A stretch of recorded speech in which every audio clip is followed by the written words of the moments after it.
This video is to explain the Inspire implant to help sleep apnea. Um, so first off, what sleep apnea is, the Inspire implant actually works on obstructive sleep apnea, and what that is there's something obstructing your airway when you sleep, and it could be usually one of three things. It's either your esophagus is narrowing, and that's obstructing your windpipe is being obstructed there. The other thing is your tongue is relaxing and falling back, and it's obstructing your airway. The other thing could be your tonsils are obstructing your airway.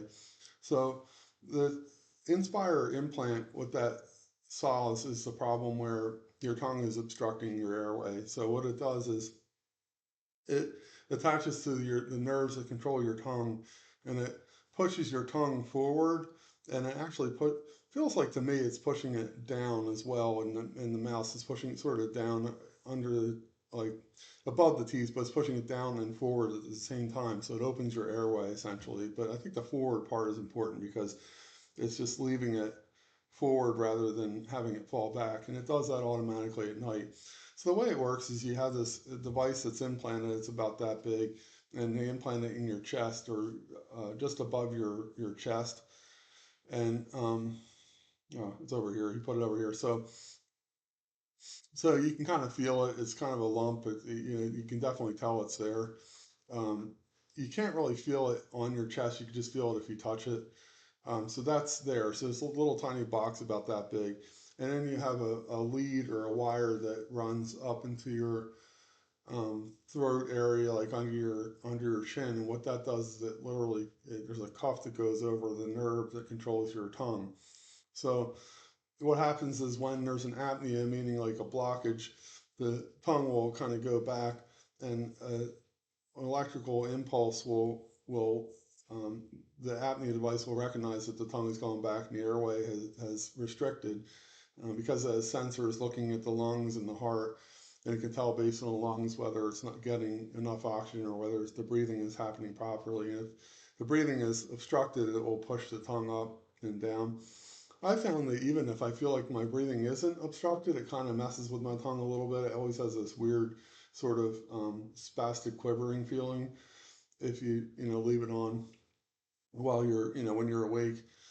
So so that's what it does. It just pushes the tongue forward. It uses those things. So basically, you're going to get two different incisions: an incision here to put the cuff on your nerve, an incision in your above your chest to put the actual device in, and a wire lead that goes between the two. The fun thing I found that's a little bit weird and kind of cumbersome is this: there's a big lump that you feel under here, so you have to kind of shave around it. It's kind of weird. So I have the goatee here, but I still have to shave a little bit around where the lump is. And that lump is the cuff that goes around the nerve. So you definitely feel it. If you do this, if you put your head up, you feel the cuff as well a lot. If you turn your head a certain way, the cuff kind of pulls on you. So it pulls on you underneath. Um, Positive things are I feel like I'm not waking up. I'm waking up like one or two times less, but I'm getting much more. It feels like I'm getting much more um, deep sleep. Like I'm dreaming, and I'm dreaming for a longer period. It seems like so.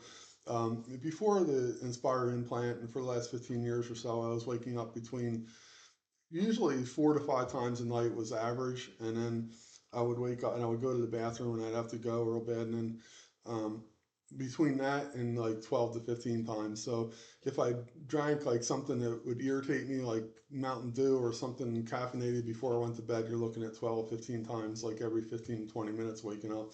If I didn't do any of that and I didn't drink any water or eat anything for a few hours prior to bed, like I was getting it down to like about 5 times. And so it was like every 2 hours.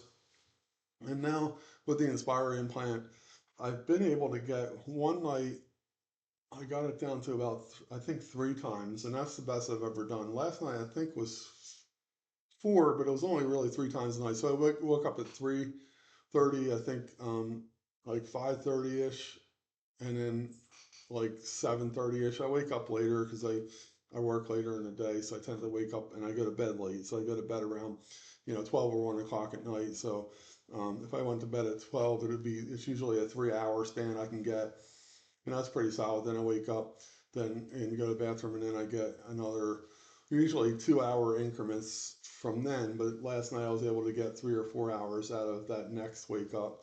And so I think I had it down to actually 3 times at night, which was really good. So I saved myself 1 or 2 times, but the sleep has been much deeper as well. So the combination of the two, I feel much better and more refreshed than I felt in the past. So it definitely works. It doesn't stop 100% of the blockages, but it definitely works for the majority, like the major stoppages. It gives you that nice sleep. I'm hoping I can get it down to like 1 or 2 times a night, as far as waking up. And I also find I have to urinate less. And I think the reason is that when you're having these apneas, your heart sends a message to your kidneys to produce more urine. And I just found that out just from watching different videos from doctors. Doctors have mentioned that, but I don't know if that's scientific or if that's real. That's just a thought. I don't know if it's scientifically proven, but it definitely seems like since I've gotten this device, I've had to urinate less. Like well, I'll wake up sometimes and I just don't even have to go to the bathroom, which is highly unusual. So I'll just fall back to asleep, and so that's a really positive thing. So just wanted to make this video to help people who are going through um, obstructive sleep apnea. And I did forget to cover CPAP and BiPAP and the process of getting the Inspire. So, but when you get the Inspire, or when you have sleep apnea, they put you through a sleep study, maybe 2 sleep studies, then they'll go with the CPAP, and then you see if the CPAP works, and the CPAP was a nightmare for me. CPAP, what it does, is just pushes a bunch of air into your airway to keep it constantly open. But I felt like it was hard to breathe through all that air blowing in really hard into my airway. And so if you can't really use CPAP, you can try BiPAP, which is tremendously better. BiPAP is a lot better system. BiPAP kind of breathes with you, so it forces air in real hard, and then allows you to exhale for a little bit, but then pushes air in real quickly. So it's a matter with the BiPAP of trying to synchronize your actual breathing with the machine. But so that didn't work for me either for a number of reasons. I tended to take it off at night, and it would just, even if I didn't consciously take it off, I would end up ripping it off just because I felt like I wasn't breathing well enough with it. And so that didn't work out. And so I had another sleep study, another consult with a sleep expert, and like a doctor that just does sleep. And I explained everything. And so she went to the ear, nose, and throat guy, and he does the Inspire, and they talk back and forth, and then they get on the phone with the insurance company, and they advocate for you, and then eventually it got approved.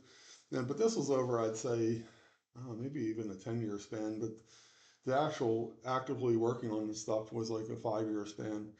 Um, so it does take a bit to get to the level of being able to even get the Inspire device. And also, when you go through the CPAP and BiPAP, and if you have problems, you go to your ENT for the Inspire. You have to have an endoscopy, I think it's called, or endoscopy. I think it's called an endoscopy. And basically, that's surgery to run a bunch of equipment down your throat and through your system, and look at your throat and see what's causing the apnea. So they literally have to do surgery on you to make sure it is your tongue and it's not something else causing the apnea. Once they find that out, then if it is your tongue, then you qualify for the Inspire device. Otherwise, you don't even qualify for the Inspire device. You'd have to figure out something else. So so that's pretty much all I know. The other thing is you have to take it easy for a while because the scars are fairly big, and you have to kind of keep after them, keep everything clean, and you have to take a sponge bath for a week because you can't get the scars wet at all. So there's those things. So I would stay, if I was working the whole time, I would probably take, instead of working the whole time, I would take off a week. I took off a week just to let everything heal and calm down, and so that I'm not physically moving around a lot. You really have to relax and try to um, not tax the system and let everything kind of settle in. And I think I'm into it for about a month now.